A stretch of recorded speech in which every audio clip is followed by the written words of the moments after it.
Cockroach Janata party CJP ഇന്ത്യയിലെ ജൻസികൾ ചേർന്ന് പുതിയൊരു രാഷ്ട്രീയ പാർട്ടി ഉണ്ടാക്കിയിരിക്കുകയാണ്. ഇങ്ങനെ ഒരു പാർട്ടി പെട്ടെന്നുണ്ടാവാൻ കാരണം നമ്മുടെ ചീഫ് ജസ്റ്റിസ് ആയ ജസ്റ്റിസ് സൂര്യകാന്ത് ഇന്ത്യയിലെ തൊഴിൽരഹിതരായിട്ടുള്ള യുവജനങ്ങളെ പാറ്റകൾ അല്ലെങ്കിൽ കോക്രോച്ച് എന്ന് വിളിച്ചതാണ്. പെട്ടെന്ന് തന്നെ ജൻസികൾ ഇത് ഏറ്റെടുക്കുകയും ഇതൊരു വലിയ ഓൺലൈൻ മൂവ്മെന്റായി മാറുകയും ചെയ്തു. MPമാരായിട്ടുള്ള മെഹുവ മൊയ്ത്ര, കീർത്തി ആസാദ് തുടങ്ങിയവർ തുടക്കത്തിൽ തന്നെ ഈ മൂവ്മെന്റിനെ സപ്പോർട്ട് ചെയ്തിരുന്നു. നിലവിൽ ഇന്ത്യയിലെ ഏറ്റവും വലിയ പാർട്ടിയായ BJPക്ക് ഇൻസ്റ്റഗ്രാമിലുള്ളത് 8.7 മില്യൺ അഥവാ 87 ലക്ഷം ഫോളോവേഴ്സാണ്.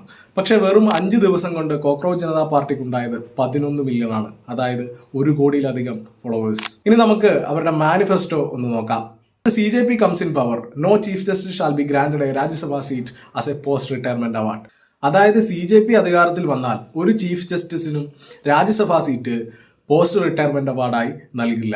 If any legit what is deleted whether in A CJP or opposition ruled state, the CEC shall be arrested under UAPA as taking away voting rights of citizen is no less than terrorism. CJPയിലോ പ്രതിപക്ഷം ഭരിക്കുന്ന സംസ്ഥാനങ്ങളിലോ ഏതെങ്കിലും original വോട്ടേഴ്സിനെ delete ചെയ്താൽ UAPA ചുമത്തി arrest ചെയ്യും. കാരണം പൗരന്മാരുടെ വോട്ടവകാശം എടുത്തു കളയുന്നതും തീവ്രവാദമാണ്.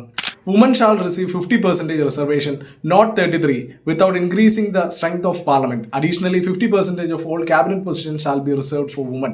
സ്ത്രീകൾക്ക് 33% അല്ല 50% റിസർവേഷൻ നൽകും. അതും പാർലമെന്റിന്റെ അംഗബലം വർദ്ധിപ്പിക്കാതെ തന്നെ. അതുകൂടാതെ എല്ലാ ക്യാബിനറ്റിലും പകുതി സ്ത്രീകളായിരിക്കും. Any MLA or MP who defects from one party to another shall be barred from contesting elections and from holding any public office for a period of 20 years. കൂറുമാറുന്ന MLAമാരെയും MP മാരെയും 20 വർഷത്തേക്ക് തെരഞ്ഞെടുപ്പുകളിൽ മത്സരിക്കുന്നതിൽ നിന്നും ഏതെങ്കിലും ഒരു പൊതുപദവി വഹിക്കുന്നതിൽ നിന്നും വിലക്കും. ഇതൊക്കെ നടപ്പിലാവുമോ, എന്താവുമോ ഇവരുടെ ഭാവി എന്നൊന്നും എനിക്കറിയില്ല.